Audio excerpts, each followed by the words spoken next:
I love this one here, ma'am.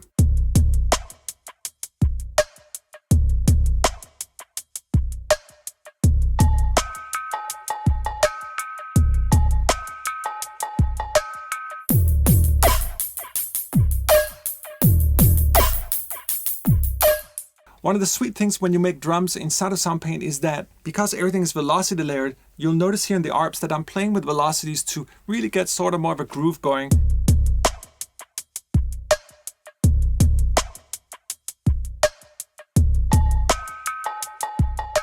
Hi there, and welcome to yet another episode in Soundpaint.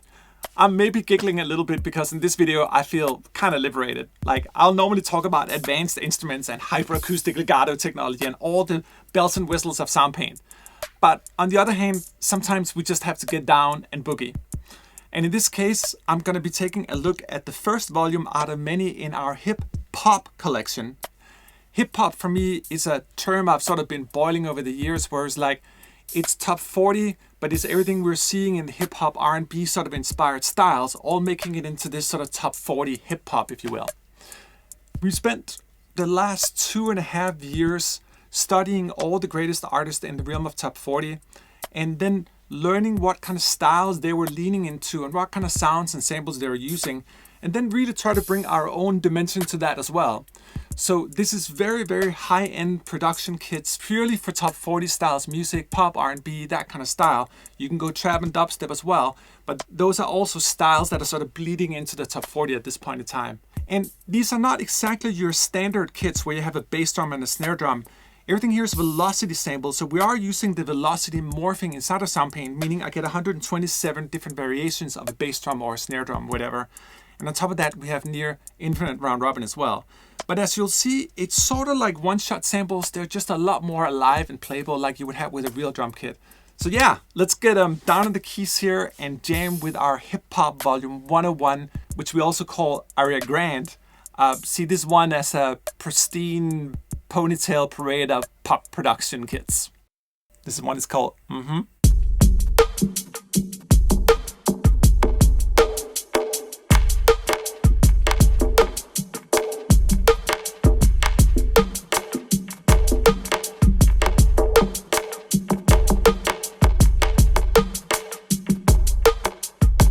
And this is totally like jamming sort of on a djembe. That's what I talk about. These are not just like your standard like single shot sort of sample kits. These are playable, beautiful instruments with 127 variations on every single key. I like to think of a concept that I call the post-apocalypse. This is sort of where we become relevant. You've gotten tired of loops. You've gotten tired of just going to whatever spicy kind of side and just grabbing parts because you can't control them enough. You can't play them enough. You're limited to a smaller vocabulary. This one is sort of expanding it, though we're still on the premise of single shot samples, but just way more playable.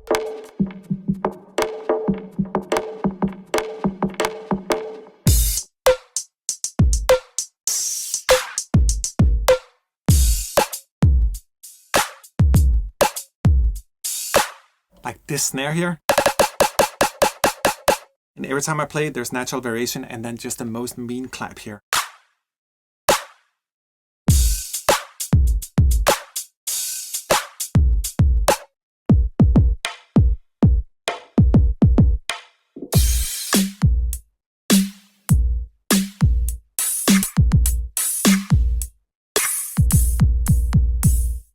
Those are the 5 different kits laid out over the keys here. Bass drum, hi-hat, snare, open sort of hi-hat, clap, always on the same keys here. So no matter what kit you use in Soundpaint, whether it's 101 or 1010 or whatever kit you have, they're always laid out the same way, even between different libraries, which means we can also morph between them. For example, in this program here, I'm morphing our 101 Aria Grand with our 202 Boogie Mars. Those are different libraries, but it's so cool because everything's symmetrical, so I can morph my drum kit. Watch what happens down here when I touch the mod wheel in terms of morphing, for example, a snare. Or here.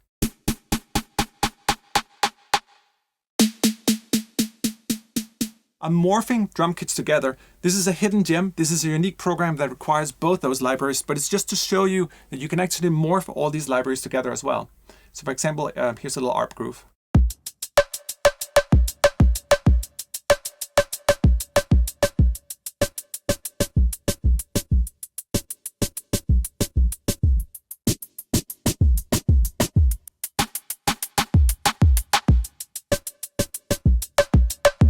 This next one here is called Eazy.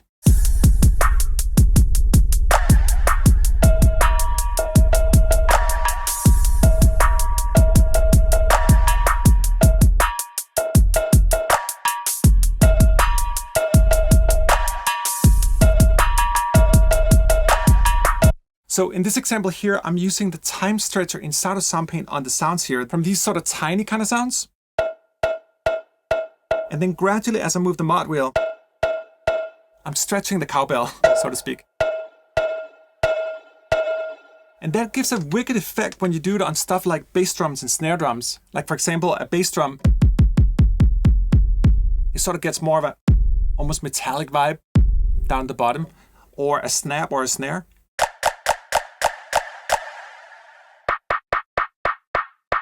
Gets a little bit longer down there. So when I move the mod wheel, I can go like.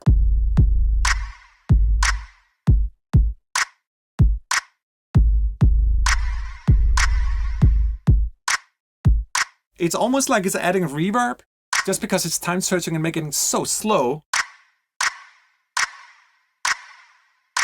Like maybe the natural decay of that room, which is really original, this sound here. There's still so much room in there that when we slow it down in time, we go from a short room into a hall.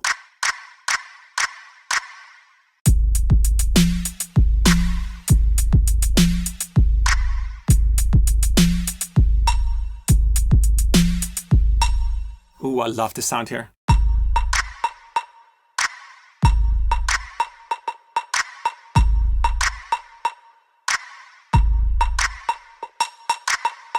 It's almost, for me at least, I like to play it real sloppy and loose. So even when I record this into the DAW, I never put it on the grid. It has to lie loose over the grid, like real life.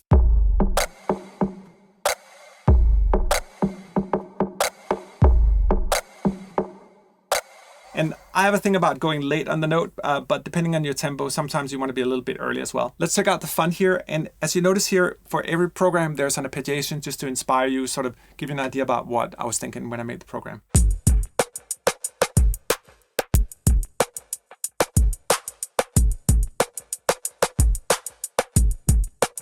This one has a little bit of a funky drummer thing going on, but watch what happens here when I move both the pitch bender and the mod wheel here. I normally have an octave on the pitch bender going both ways. And also have some action going on here on the mod wheel, which is different for every program.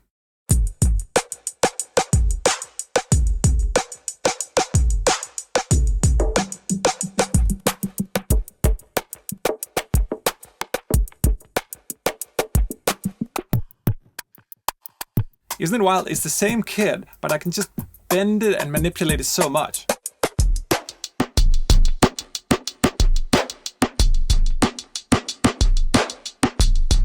I have a thing for like the funky drummer. Like, is that the best loop ever made? Yeah, probably is. Probably is the best loop ever made. This next one here is called High Snap. It has a more sort of filmic vibe to it.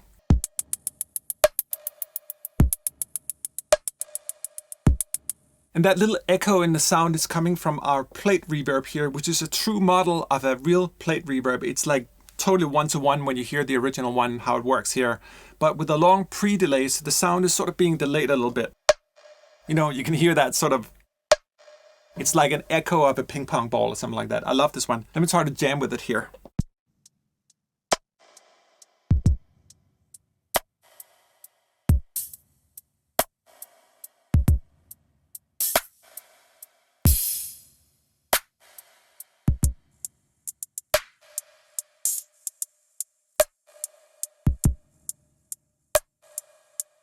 So one thing that sets these kits apart, as I spoke about in the beginning, is the velocity layering. 127 layers, so they're really playable and expressive. So that's why sometimes you'll see me jam it more like an acoustic kit, like.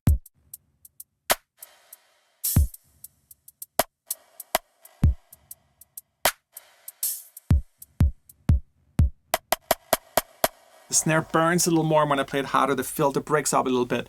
That's one of the sort of deeper aspects about the kit. We also have bass drums on the A key here, which are alternatives to the C key here. And the same thing here for more sort of tonal percussion on the A.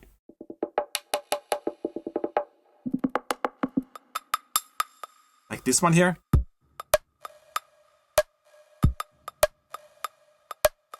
And you'll notice with different programs that I'm doing different things on the mod wheel. For example, here on the mod wheel, this is the tone color changing.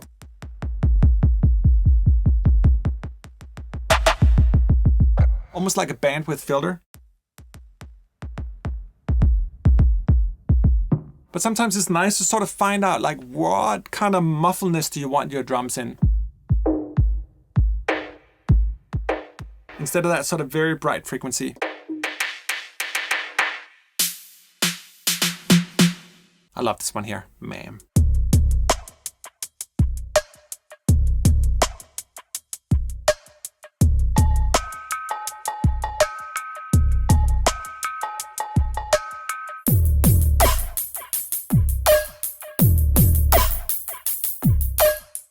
The ARP can be a powerful place for jump generation.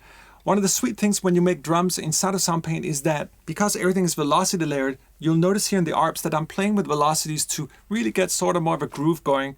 So it feels like an acoustic kit, even though these are clearly Pop Parade production kits.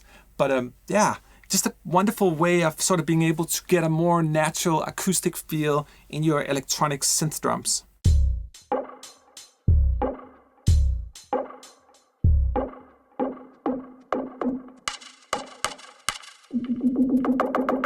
Those are all the velocities. It's almost like I'm playing some kind of like percussion instrument. Let me just take a one note stretch in this one.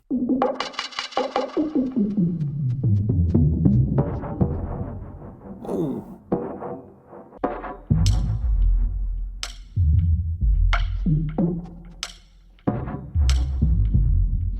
And you'll notice a heaviness from this particular kit here as well.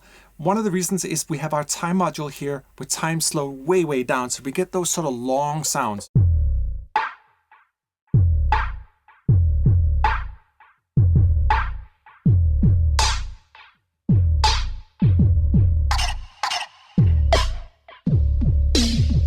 This is almost the closest thing it gets to like death metal for pop music.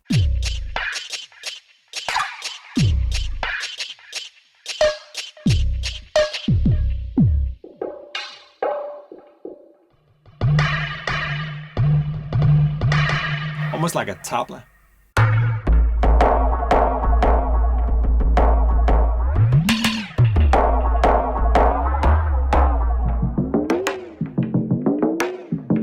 Almost like talking drums. Here's one that's called short lived. I just wanted all the sounds to have very sort of short edges to them. They don't last that long.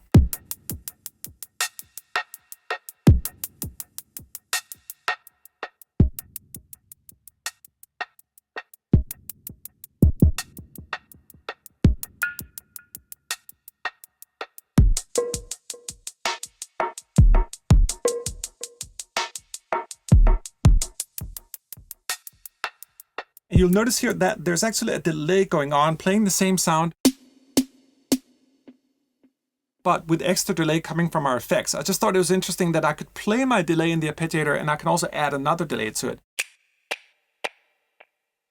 I grew up in Sly and Robbie, my favorite sort of rhythmic duo, probably one of them at least, and this is just an homage to them.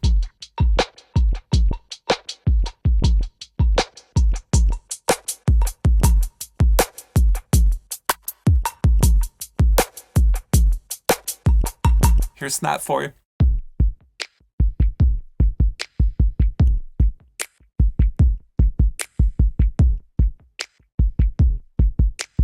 And you know, I hope I haven't sort of insulted you too much musically in this video here. Pop production is very, very simple. When you look at sort of the bulk source of it, it's not designed to be sophisticated because too many people can't deal with that in their everyday ears. We want something very, very recognizable, but something that really has good production values at an individual sound level. But not too much with hi-hats, not too much disturbance. Really, really try to keep it simple.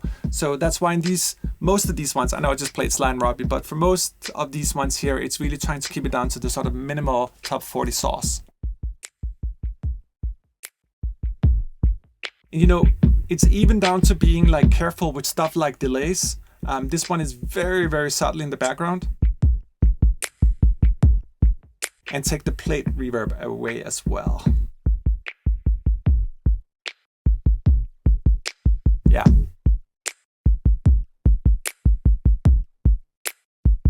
You see how clean that reads to the ear? One of the exercises with pop and top 40 is really to try to remove as many elements as possible and just get down to that more simplistic sauce, but really choose your ingredients with great care and always make sure that there's an analog kind of feeling to it. You don't want it too stiff. It still needs to be alive, even though we're dealing with more sort of synthetic kind of sounds. Here's another example of using our one note stretch option. In this case here, just sort of taking one of the cowbells and make it play both bell on the keyboard.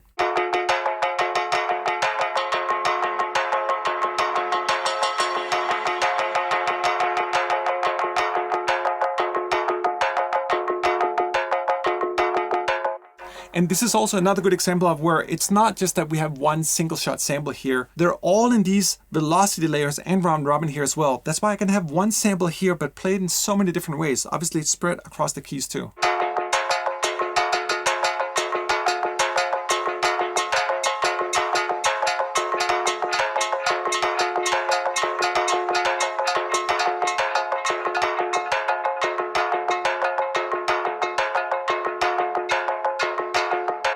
Also made one called PewPew.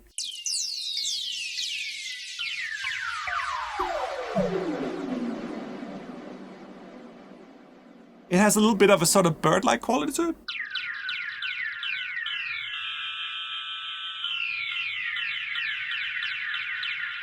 A laser bird. Maybe that's the right, like. This reminds me so much about like one of my favorite bands from the 80s was a Washington DC band called Trouble Funk, and they had a great track called Drop the Bomb, and they would point at the audience and go like, that style of music is called go-go. It's one of my favorite and really contributed a lot to hip hop as well. Here's the last one here called Velo Me or Velocity Me. Again, just to demonstrate that these are all velocity based kits.